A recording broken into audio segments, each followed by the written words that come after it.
So hello everybody, my name is Anna Ramonch. I'm a medical doctor and come from Antonis Trsteniak Institute of Gerontology and Intergenerational Relations in Slovenia, where we coordinate age-friendly cities and communities network of Slovenia. And today I will be chairing a symposium titled Changing Communities, from age-friendly environments dream to concrete participative implementation.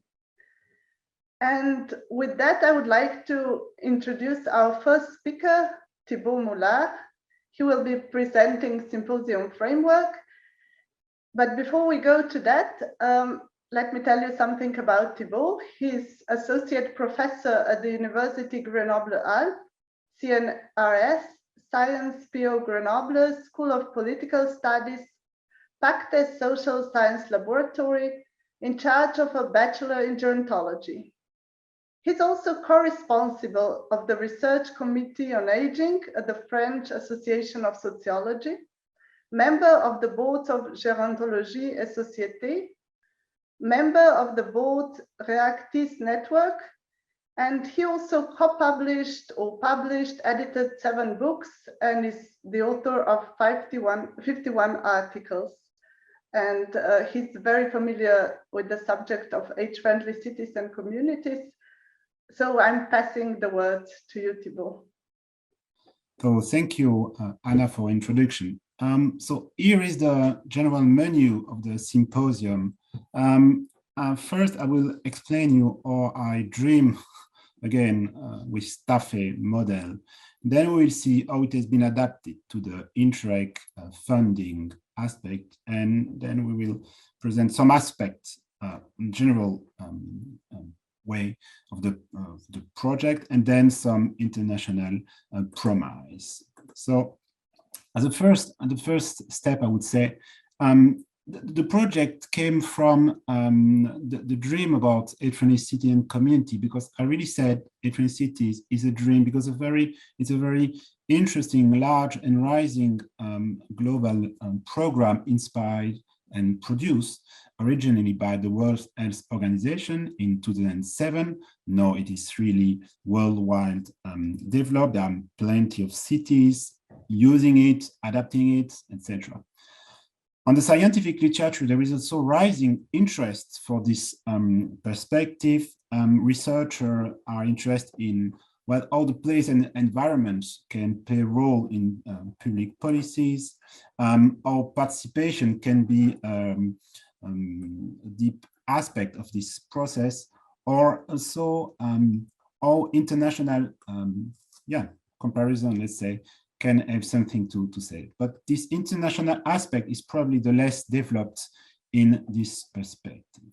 However, when you talk to local players, to stakeholders, municipality, association, local players, all the people on the field, well, sometimes they don't understand really what to do with this age-friendly city. So that's the reason with the call, I received a call from the Treviso city, and they came with this idea. They were very interested by what you see here on the left, which are all the age-friendly cities and communities program, the age-friendly environment by the World Health Organization. It's a very complex one. It's a very nice one, but very complex one. For 5 years, 4 steps, you should pass through 8 domains. So very interesting, but very complex. And so with the Anton Trenčka Institute of Gerontology and Intergenerational Relations in Ljubljana, Slovenia, and me in the University of Grenoble, we decided to make a more concrete project. So it's here on the right. It's a more concrete, more step-by-step project. And now I would like to show you what we put in it. Our ideal, our dream with this STAFE project is, well, first here it's really important is the trio. So for each partners in the 5 case study, which are one in Austria, one in France, one in Germany, one in Italy, and one in Slovenia, we ask, well, even if they were very conscious about the heterogenicities, if they have a long knowledge of it, or if they have no knowledge, we ask them to start on the same level. So we asked them to create a trio. So the trio was one older person, one administrative employee, and one methodological facilitator. And that was really the core, so the motor of the project. Then after this trio, we asked them to, well, create a local action group with different partner concern, and depending on the priority they choose together. So that's the participation aspect. So participation is very concrete, and it means make all the people participate at all steps during all the time, and at the different level of action. So that was really since the beginning, and we really keep it hard during all the process. Second, it's this idea of concreteness. The concreteness was really at every steps. I will give you an example. Well, when we meet the stakeholders in international meeting, or when the trio meet the local players, for example, we gave them some booklets, and in one of the booklets, the idea was not asking them what is an heterogeneity for you, but what makes your city, your community, a nice place to age. So very basic question, very simple, but very concrete. And the third aspect is this idea of regularity. This regularity is that all the methodological facilitators, sorry, we met them more or less every 10 days, which is really quite often. So therefore, there was a regularity, and they knew that they will receive information from us, concrete information. For example, and that was at the end of the project, and it also made the project original. If you see here below, the last step after the establishment of trio, the need assessment, choice of priorities, co-planning, co-implementation, we help them and we ask them to make a celebration of the action done so far. And so we give them some advice how to make this celebration. So the last aspect is this international promise. Probably for me, it's the best lesson, maybe not the easiest, but the best lesson. Here on the right, you can see a workshop, an international workshop with all the members of the project. That was at the beginning, it was at present, no COVID yet. Then after it passed into COVID. But thanks to the regularity, to the concreteness of the project, it was, well, somehow easier to make it at a distance, just as what we are doing right now. But that was only one aspect of this international promise. So the way that we could share and share our knowledge all together locally, but on a regular basis, so 5 times during 2 years, 2.5 years project. But even more interesting was the methodological facilitator. You can see we met them more than 30 times, so nearly every 10 days. And there, that was really the place where, and that's the key issue according to me, this negotiation took place. The negotiation took place at every level, inside the trio, in the local action group, between methodological facilitators, in international workshop. So between us, between the stakeholders at local level. So a negotiation was really an essential issue. We really saw it all the time, and you will see it in the next presentation, probably. So to finish, I would say, and as I said, it is a very concrete project as well. So even if it's finished by the end of June, you can see plenty of documents on the website, and here you can see the website on alpinespace.org. You will see an analytical report if you are more interested by research, but you also have a TAFE toolkit and methodological booklets for very, very pragmatic action. If you want to see where it happens, you will see the model implementation in the 5 space. a manual for municipality, which are also very pragmatic, and of course, a strategy. All these different elements will be more developed in the next presentation right now. So thank you for listening, and I'm happy to listen to the other members. Thank you. Thank you for this very nice speech, Thibaut. And now we'll pass the word to the next speaker. This is Marta Görcher, and she will present TAFE model from social research and theory to practice. But again, before that, let me shortly present Marta. She graduated from social pedagogy at Faculty of Educational Science at Salesian Pontifical University, Rome. She works at the Anton Tersteniak Institute of Gerontology and Intergenerational Relations, doing practical field work with elderly and communities, as well as research work. She's one of the coordinators of the Slovenian network of age-friendly communities, responsible for methodology development and co-author of the manual towards an age-friendly community. Please, Marta. In this presentation, we will explore 3 key factors to successful deployment of the TAFE model as identified by the authors of the model and trainers of its implementation.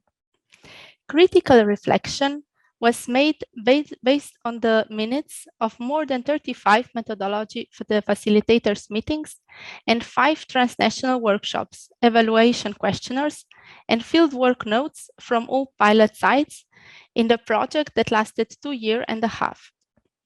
So what were those 3 key factors?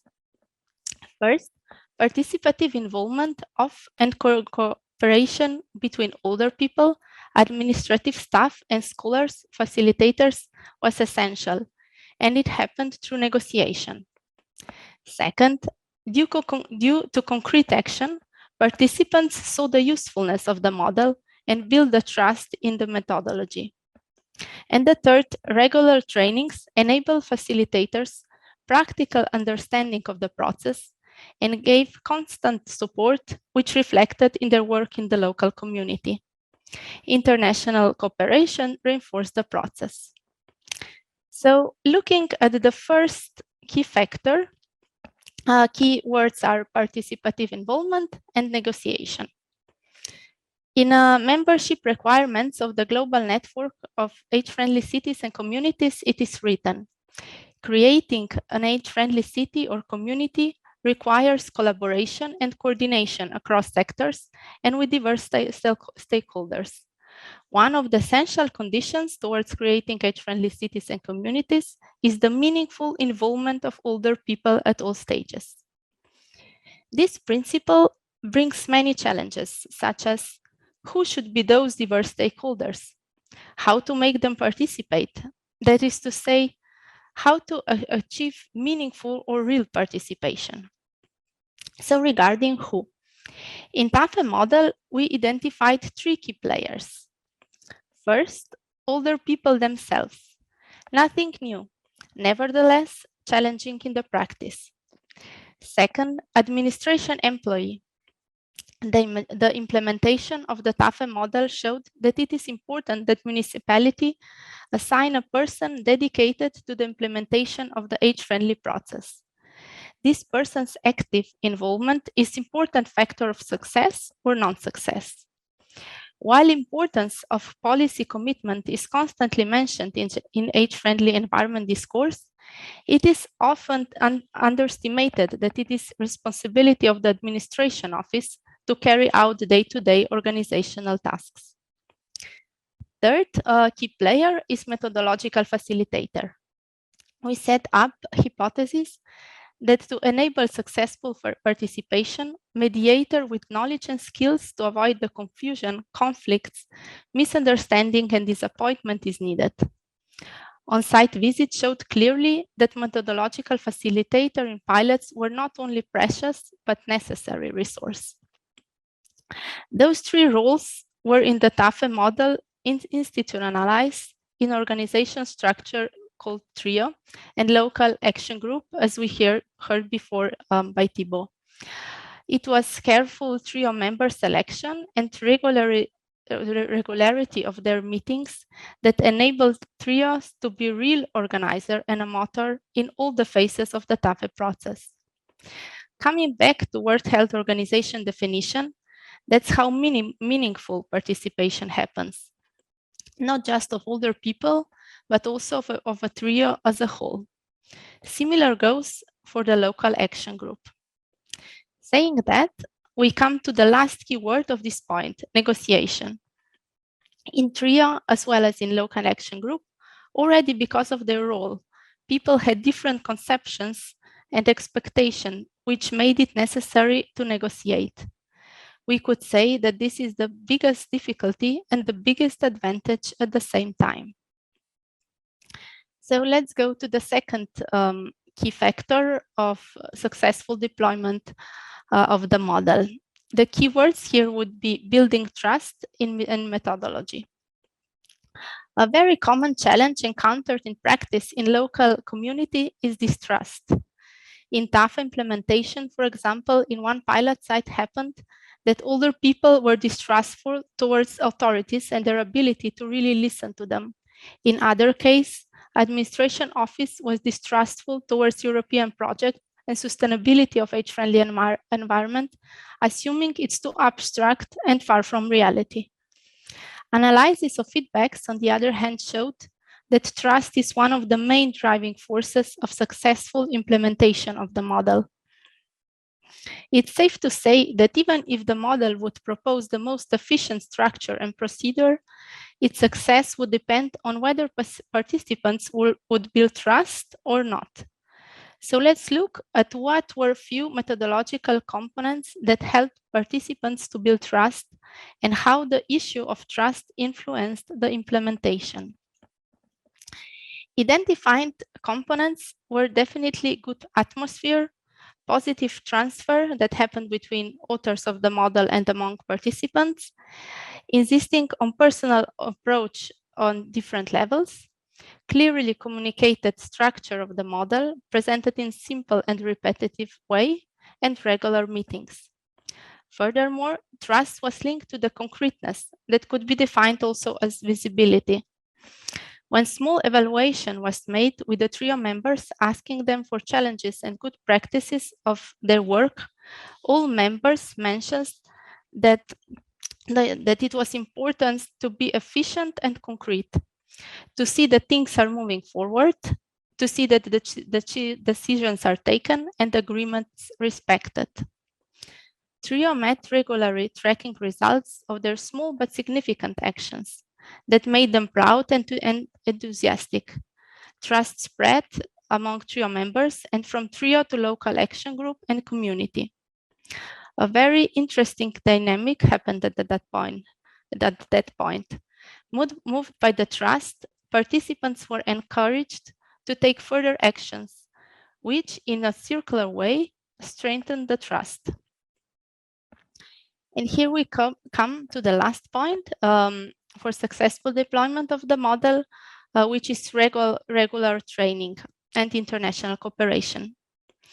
So that last point, though maybe the most determinal for successful deployment of the model, is an importance and effect of the regular, systematic, and methodologically well-prepared training. In the age-friendly environment discourse, there is a big shortage on the subject. There are many descriptions on what and how should be done, but almost nothing on how to prepare participants to be able to do it. We all know that you cannot learn to swim reading the book, nor is the method throw person in the water and they will swim broadly used, because we know that yes, person would learn to swim or person would drown. In age-friendly environments, it's often acted like that. Practice is often done as if abilities could be learned by simply reading about them or learning as you go. So based on the TAFE model author's previous experiences and theoretical knowledge, the training was created with a double aim. First, to provide knowledge and necessary skills to implement TAFE model at the local level, and second, to build a learning community between methodological facilitators and TRIO members. Both aims showed to be significant factors for successful deployment of the model. While the importance of the first aim was almost self-evident, the second one showed to be of a great value, especially in the time of crisis, during COVID-19 epidemic, since it helped to resolve the unexpected challenges that emerged due to the situation. Let's see more concretely what in TAF experience showed to be the crucial elements of the training. First, the general methodological perspective always addresses both theoretical and practical exercise together. Second, of great importance is the process, not to give all knowledge at once and wait for the stakeholders to implement everything, but on the contrary, to give knowledge one step at a time and then offer sufficient time for adaptation of the content to local reality and then its implementation.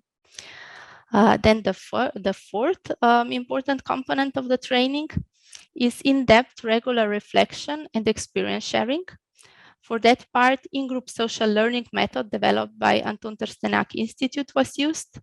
The method helped to translate the theory into practice, enabling participants to learn from moderated experience of each other. And the fourth, last component of training is combination of peer support and adequate professional support. So just a word about international cooperation, reinforcing the process. As mentioned in the previous speech, the discourse was universal, but the international component evidently increased the motivation of the participants and brought new ideas to the learning community pool. And now to conclude, based on our analysis, successful deployment of the successful implementation of the TAFE model depended highly on participation, negotiation, trust in the methodology, and training. Despite the limitations, we hope to bring these key points into the discussion that will help to bring the dream of age-friendly environments closer to its realization. Thank you for your attention. Thank you for your speech, Marta. And with that, we're moving to our third speaker, Adele De Stefani. She will be speaking about TAFE as one model with 5 different national implementations. Adele De Stefani is an anthropologist specializing in medical anthropology. She holds a PhD in intercultural humanistic studies. She works in Institute for Seniors Care and Retirement ISRA, where she's responsible for the implementation of projects that adopt innovative approaches to health, care, and social inclusion of older adults, developing age-friendly environments and counteracting ageism. The floor is yours, Adele. Thank you, Anna, for your punctual presentation. So the implementation of participation as conceived in the TAFE model reveal 3 factors as particularly significant in all 5 pilot sites. First of all, the necessity to find a balance between discussion and concreteness. Secondly, the voluntary dimension of participation. And finally, the request for recognition. With this contribution, I try to analyze the characteristics and specificities that these factors have taken locally, with a special eye to senior citizens participating in the local action group and in the trio. By so doing, I will try to evidence how such factors often call into question the role of the public authority and the community's representation and expectation towards it. So the TAFE participatory framework requires several moments devoted to discussion along the process. And it's fair to say that more or less in all 5 pilot sites, a large amount of time dedicated to discussion sometimes has appeared a little bit challenging, and the request to see some kind of concreteness arose quite often, especially from seniors. But why discussion appeared so challenging? In contexts where there was a lack of familiarity on the part of citizens with the participatory practices, for example, because they have never been adopted by the public authorities or institutions to create a dialogue with community, we saw that the discussion may cause a little bit of disorientation and a consequent more frequent demand for facts, for tangible action as a means to clarify the path started. In such cases, sometimes is the scope that the discussion that is not completely understood from the beginning. And this is not surprising considering the fact that TAFE methods as first step as a participant to find a priority on which to focus the work at the local level. Therefore, the precise object of the work can be not so immediate to be understood, to be reached from the very beginning. On the other hand, we see that a lack of familiarity makes it difficult for participants to understand what kind of contribution is expected from them and why they are called to discuss, to give their point of view, why they are asked about what they think, and why they have to discuss several times on the similar or on the same issues and wait a long time before making decisions and taking actions. This difficulty in grasping the purpose of the discussion and the need for concreteness highlight the complexity of conveying the method, the practices of participation in working with citizens, such as discussing in group, confronting each other, ask questions each other, letting everyone speak, and so on. And but at the end of the day, what also seems to be a little bit challenging is the reversal of paradigm that participation wants to bring, namely giving an active role and a responsible role to senior citizens in decision-making and planning. This change of perspective that consists in making seniors not just passive users, but builders, takes time and can lead to disorientation among participants, both with regards to the ultimate aim of the process itself, but also with regard to the role they are asked to play within the process. In other cases, we have observed an oscillation between the conviction that the discussion is just an example of the public authority launching initiative that then led to nothing concrete, so that are just a strategy to get visibility, and on the other hand, the belief that the discussion is a sort of staging, that is tokenism. The public authority already knows what it wants to do and is only pretending to involve citizens in decision-making and in planning through discussion. In this second case, the repeated discussion is perceived as a sort of evidence of both this assumption, while the request for concreteness is something like a way to challenge, a way to test such conviction in order to see if they are correct or not.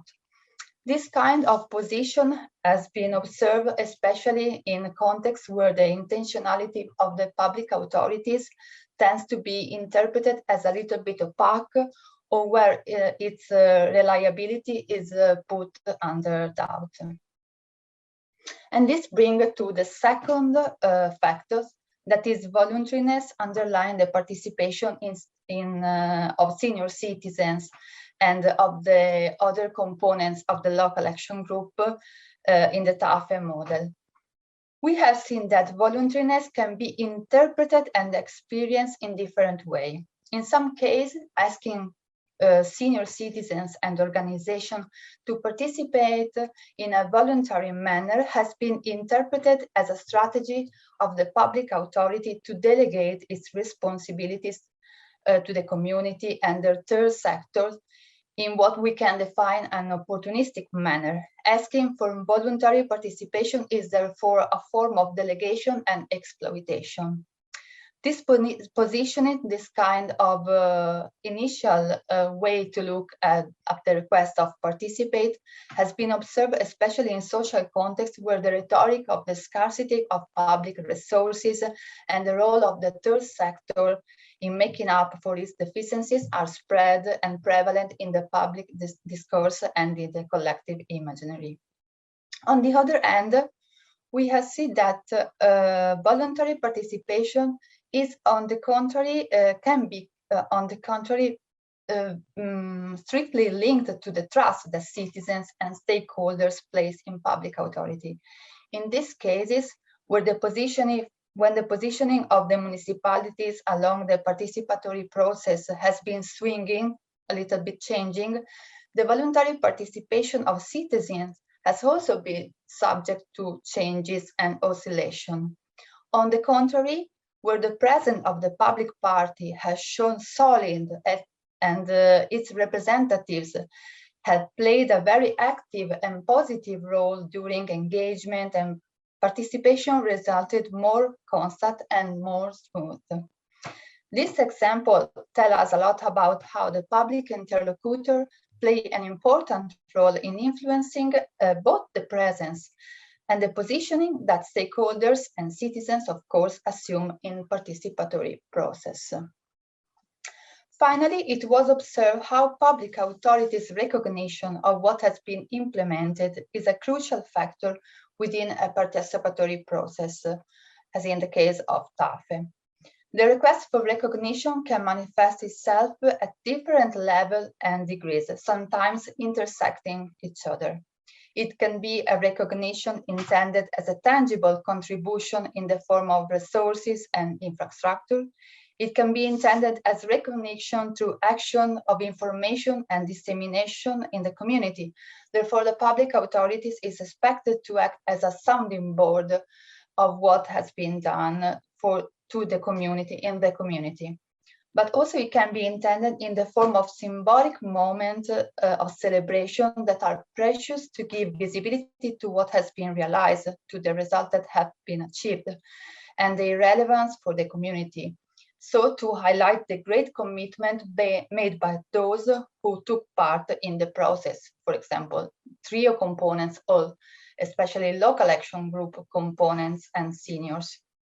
Recognition by the public authorities in its various expressions responds at the end of the day to the need to see what has been done legitimized, to see the services and the activities implemented embedded into a horizon of sense that is collective, that belongs to the community as a whole.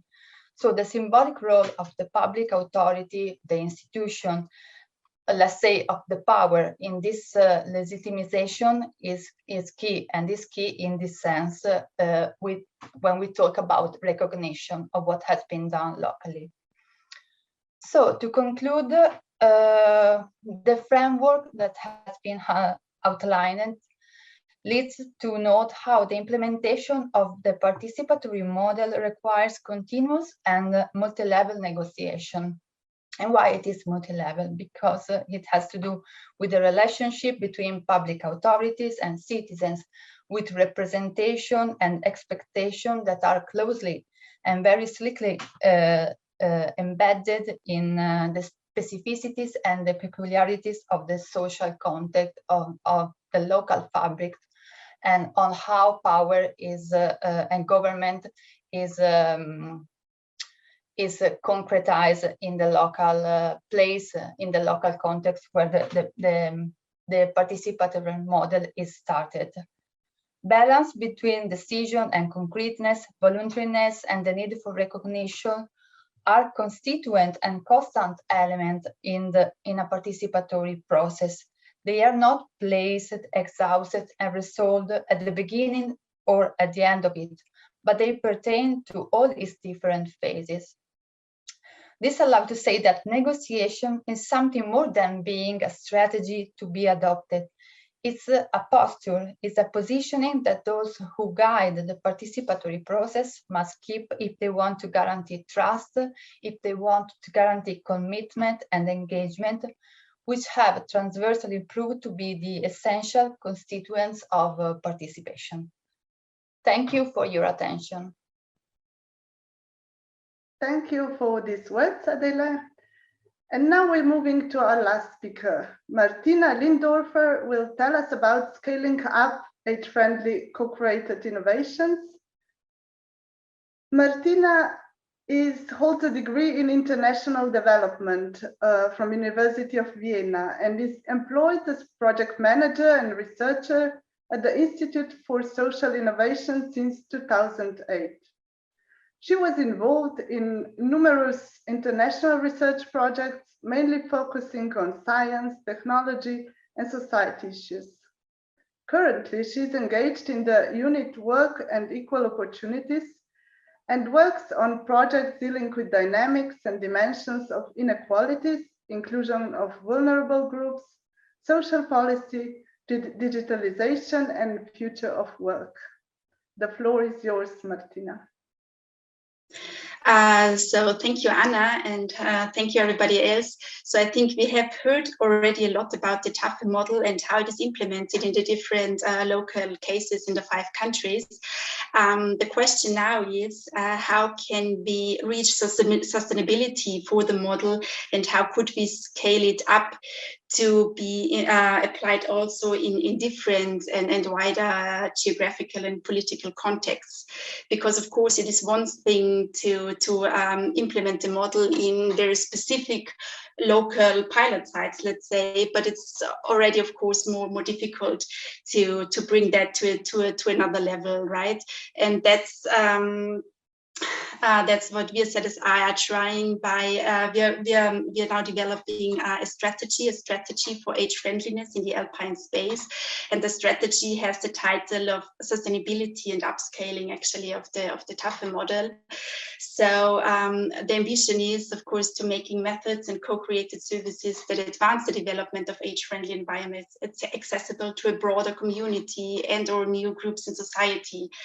Of course, upscaling is not a linear, but rather a circular, adaptive or evolutionary process, which is shaped by the institutional, cultural and normative environment innovations are embedded in.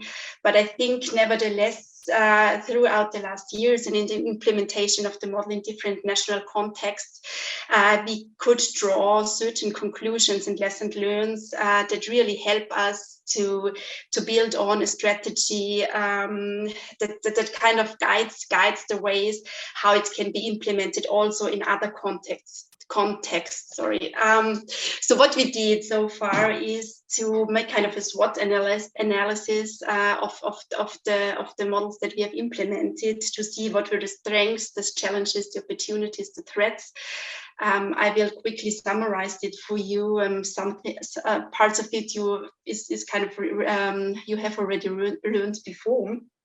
But nevertheless, so we say that we see the strength of the model is on the one hand this very broad stakeholder dialogue that recognizes diversity of the age-friendly environments, and I think we really have to put an emphasis on the diversity of the topic itself and also the diversity of the group of all the citizens, of course, and really pay attention to that.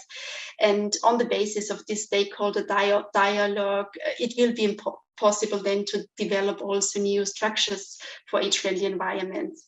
We have seen also that this participatory approach that we took really empowered the target persons in our regions. And as we said before, it builds trust and transparency throughout the process.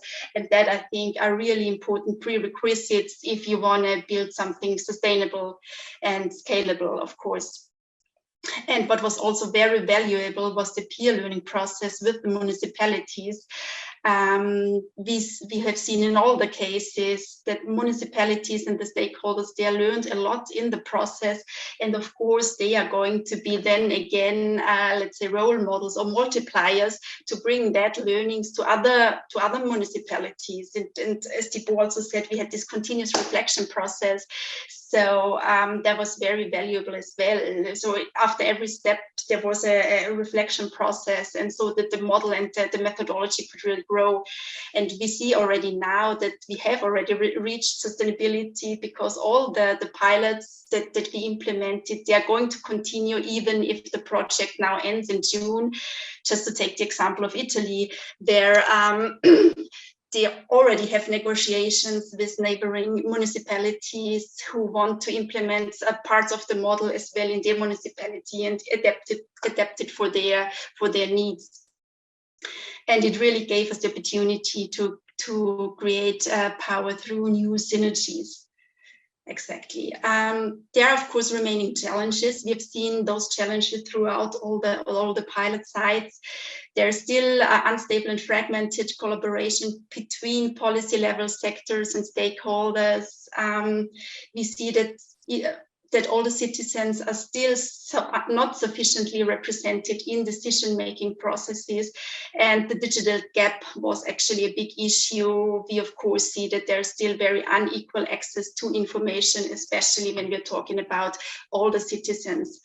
And one very critical point is also the inclusion or reactivation of the so-called hard-to-reach seniors, meaning the ones that live, for example, in isolations, that are harder to reach out to.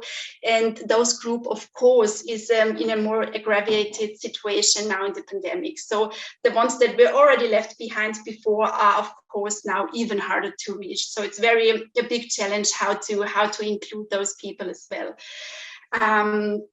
I will very roughly just mention the opportunities. I think there is a certain window of opportunity now to really go forward, because we are living in a time where the silver economy is having importance economically, where due to the demographic change, we know we need a new organization of care and well-aging, and there are already growing certain local initiatives like the caring communities that are able to try out new innovative ways of doing social inclusion and so on. So I think there is a window of opportunities that we can build upon. So for the strategies, we have now detected some fields of actions for advancing in age friendliness, and I will really just very, very briefly touch upon them due to time constraints. So what we have seen that one big issue is engagement through communication, networking, and dialogue. That may seem trivial, but we have really seen that communication is a key issue. It's about sensitizing people, informing, discussing, educating, and on the one hand, citizens, but also, of course, policy stakeholders, and sensitizing on the one hand on age-friendly environments, also on the benefits of participatory structures, but also informing and raising awareness on new images of aging. And that again plays into this diversity issue, because aging is such a diverse topic, and all the citizens are such a diverse group of people, and it's really important to also communicate this diversity in a broader sense, and then establish resilient communication formats that bring sustainability forward. We need better coordination between service providers, and we think that our dialogue-oriented approach suits very well for that, because it combines speaking to existing structures and institutions, and then also bringing along new allies for bringing forward also social innovations. Then there is the point of integrated top-down and bottom-up approaches, as we call it. So, as I said earlier, enabling participation also through representation of older people, with a strong involvement of municipalities and co-creation methods. Then there's this big topic of digitalization for social inclusion, and that's of course a huge topic. Just to name now one point, we have seen that administrative personnel must really be better aligned, must better align services with the needs of seniors, for example, through participatory design and co-creation of services. So that's a big, of course, a big tool that we can use. And then, of course, the issue of funding, because until now, we often see this very short-term project-based funding of all initiatives. And we think that through the tool of communication, as I said earlier, if we can create visibility for the results that we achieve through our participatory structures, that can help also to achieve longer-term funding for methods and tools for age-friendly environments. That was, of course, now a very quick drive through some action fields. The strategy that we are developing will be ready in June and will be then, of course, distributed. So far from my side, thank you everybody, and I'm now very curious to hear the discussion and your comments. Thank you. With that, I would like to thank our last speaker. Thank you, Martina, for this wonderful presentation. And now we have 12 minutes for questions and answers. So let's start the discussion.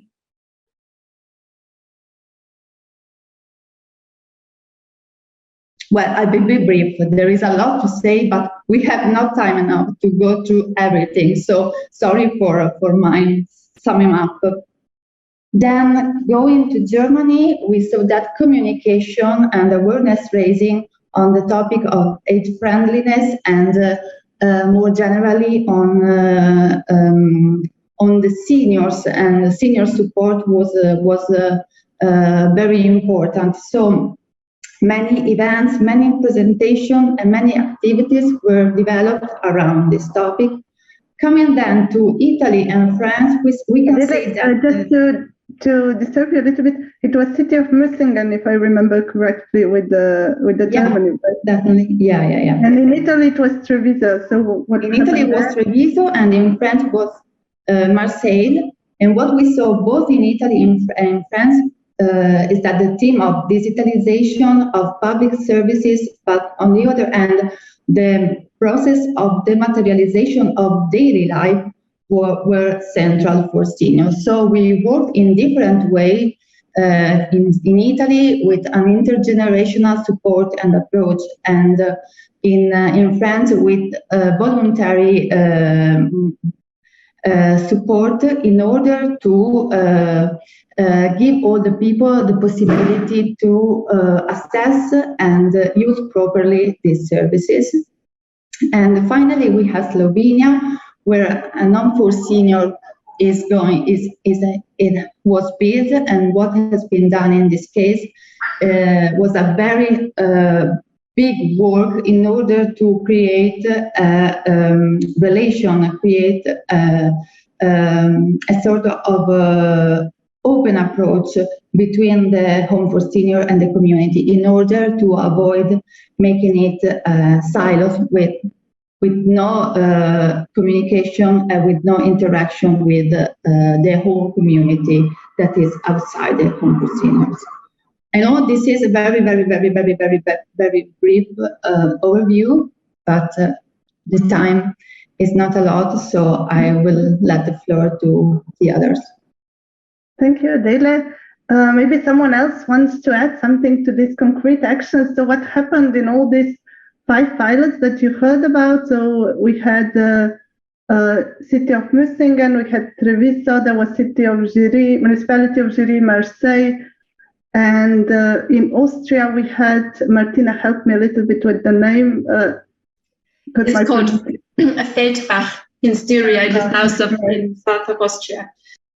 Thank you. So what was interesting that all the pilots managed to chose the priorities as part of the model and then concretely implement this action. So that's what Adele took us through a little bit.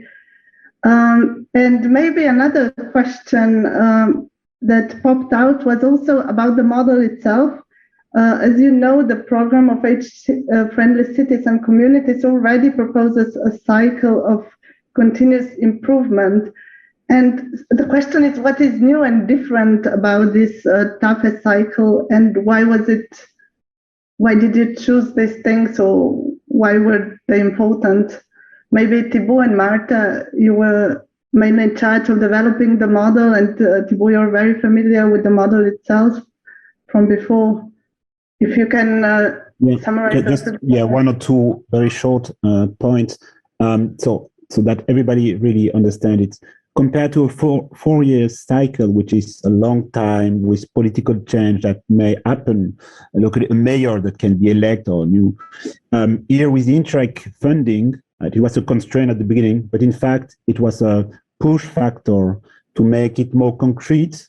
And for that reason, we consider that it was not easy to have the agreement of the mayor at the beginning of the process. So we asked it not to have it at the beginning, but in the end, it could happen. So at the moment now, maybe there are some cities that will join the global network on the age-friendly city with the mayor, which is no, but we didn't want to ask it, not too much pressure on people. A second part, and it concerns Marseille case. In Marseille case, they worked with very poor, very excluded people. So it means that this process could be applied to a diversity of older people, the hard to reach, as it is sometimes called. So this process was also very concrete and could be adapted to different kind of population, which I think is very important. And that's all from me. Okay, thank you, Thibault, for this introduction. I can continue from there, maybe just to mention, I think there are three main differences. The first one was the trio and the local action group selection. We really took quite a lot of time to choose the right people, and which is not self-evident because we said, okay, older people should be included, but we really talked to, let's say, which older people, because is this older people representation? There are always in municipality lots of organizations, lots of older people, so who to select to be really part of the process? Then also from the part of municipality, who to select that will be really involved, that will have influence in the municipalities on one hand and will have a time on the other. So these are just few parameters that we discussed. We also worked on worksheets to help pilots to choose the right people. So this is about this trio local action group selection. The second one was already broadly mentioned before by Adele, and also in presentation, was this priority choosing. It is not mentioned in World Health Organization cycle that you have to choose priority. It's just planning in general, but we decide for this priority. And the very last one is maybe the celebration. It's not our innovation. It's already some of the other cities are practicing it. But again, it's not in this official 4-step cycle. So yes, that's the third main difference, I think. Maybe all the others, you can also add something, Thibault, if I forgot anything.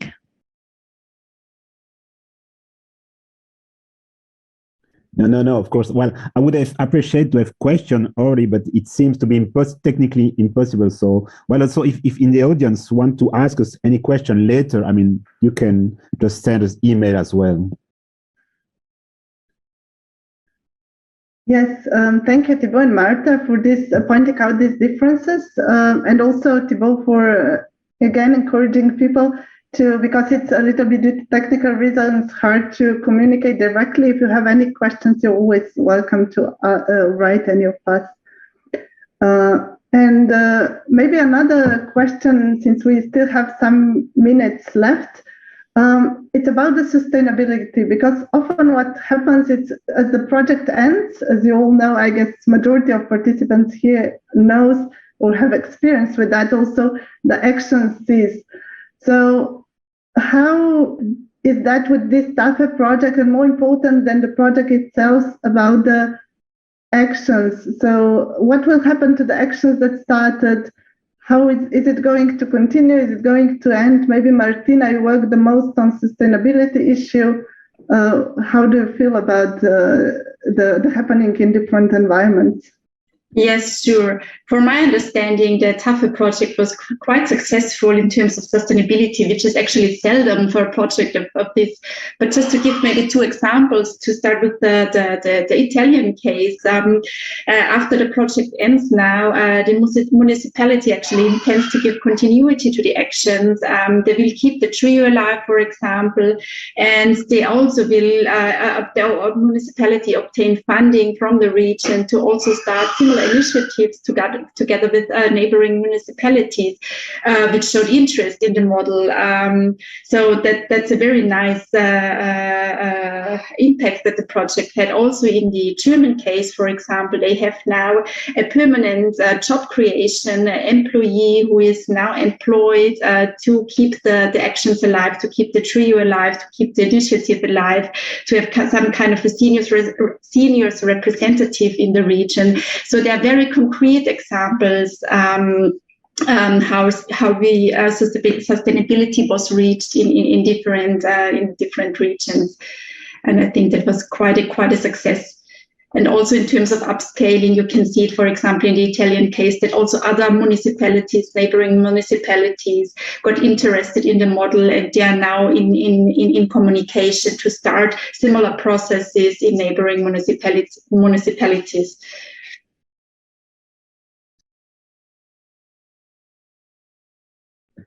Thank you, Martina, for that. Maybe since Thibaut and Marta, you were directly involved also in the French and Slovenian pilot in regards to sustainability there, how do you see these two cases, what's going to continue? Maybe if I can say, if there is a motivation, and I mean, if the project is only supported by the city, for example, I think the sustainability will not be so long. So the interest is when it is supported by the city, by the administration itself, and by seniors. And I think that the Treviso case is a very good case because there are these three elements which are on boards. So I would say that. Regarding to this classification just mentioned in GERI in Slovenia, yes, the older people are very enthusiastic to continue. So the trio will, as a structure, will continue. Also, municipality is, let's say, a bit divided because right now there are big changes in municipality. So part of municipality is very enthusiastic to continue, but the problem is that right now the people are changing. The mayor will change because there are elections. So right now we'll see how to proceed, but we are still working on the sustainability. And right now it looks like quite good. Then you can ask us in 1 year time how it went. We'll be happy to answer. Well, thank you for that. Oh, Martina, go on. Yes. No, I just wanted to comment. It's always a little bit tricky when you work with administrative staff, that there is a lot of change in personnel, and that always is the major challenge, I would say, to keep such a process running and to keep the sustainability somehow. And one more thing. Sorry, Anna.